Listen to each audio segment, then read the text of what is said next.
Hey there, YouTubers. Thanks for stopping by today. Getting ready to record a Spiritual Almanac podcast for Wednesday, January 20th. And I am super excited about today's podcast because we're doing a special episode for the inauguration, which is today. We have lots of great stuff for you in today's episode. For our inspiration, we're going to take a look at the invocational prayer from Barack Obama's second inauguration in 2013.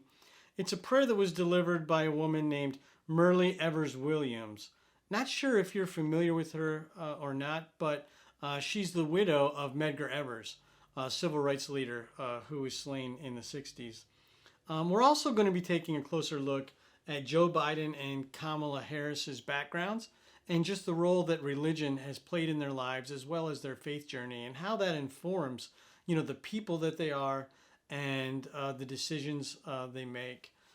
Really good stuff there. So I hope you stick around. Let me get set up and let's get started with today's podcast. All right.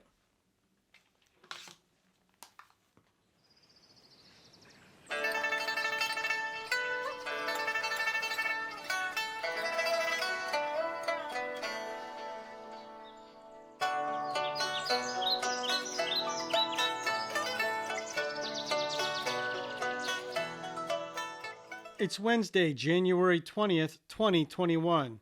Welcome to a special inauguration themed episode of a Spiritual Almanac. Today's Inauguration Day. At noon, Joe Biden will be sworn in as the 46th President of the United States in a tradition stretching back to Franklin Roosevelt's second inauguration in 1937. Although there's a lot of history around presidential inaugurations, the only part of the ceremony required by the Constitution is the presidential oath of office. The oath is traditionally administered by the Chief Justice of the Supreme Court, but not always. In 1881, a New York Supreme Court judge named John Brady administered the oath to Chester Arthur in Arthur's living room following the sudden death of President James Garfield. In addition to fixing the time of the inaugural at noon, FDR's second inauguration introduced prayers into the inauguration ceremony. So for our inspiration today, we're taking a look at the invocational prayer at Barack Obama's second inauguration in 2013. It was a prayer delivered by Myrlie Evers-Williams, the widow of murdered civil rights leader Medgar Evers. After Medgar's murder in 1963, Myrlie moved to California, earned a college degree, and became a civil rights leader in her own right. She was the first woman and the first layperson to have the honor of leading the invocation at a presidential inauguration. Here's an excerpt from her prayer that day. As we sing the words of belief, "This is my country," let us act upon the meaning that everyone is included. May the inherent dignity and inalienable rights of every woman, man, boy, and girl be honored. May all your people, especially the least of these, flourish in this blessed nation. They are a great cloud of witnesses unseen by the naked eye, but all around us thankful that their living was not in vain. For every mountain you gave us the strength to climb. Your grace is pleaded to continue that climb for America and the world. Bless our families all across the nation. We thank you for this opportunity of prayer to strengthen us for the journey through the days that lie ahead. And we invoke the prayers of our grandmothers, who taught us to pray, "God, make me a blessing." Let their spirit guide us as we claim the spirit of old.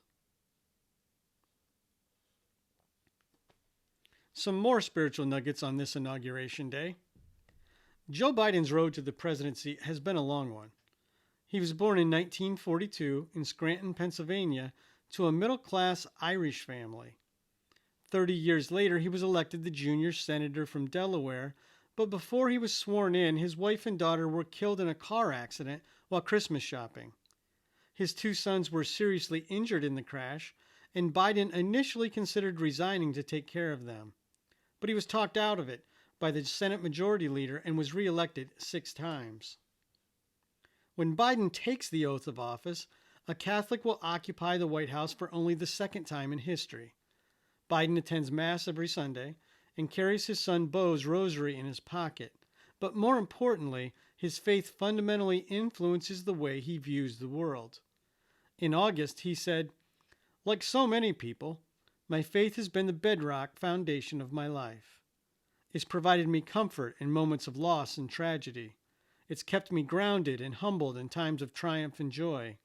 And in this moment of darkness for our country, of pain, of division, and of sickness for so many Americans, my faith has been a guiding light for me and a constant reminder of the fundamental dignity and humanity that God has bestowed upon all of us."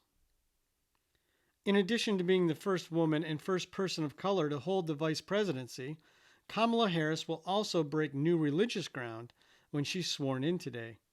She considers herself a Black Baptist, but she was raised in Christianity and Hinduism, and her husband, Doug Emhoff, is Jewish. In a nod to her mother's Hindu roots, her name Kamala is the Sanskrit word for lotus. Speaking at a drive-in church service in Detroit last fall, Harris said, "For me, the church has always been a source of strength and a place for reflection. And in my private conversations with God, I usually ask for strength and protection and guidance to do the right thing. We must live it in our actions. That's the kind of faith I was taught early on." Amen, Madam Vice President. And that's a Spiritual Almanac for this Inauguration Day. For additional reading, take a look at Myrlie Evers' book, For Us the Living. There's a link in the description.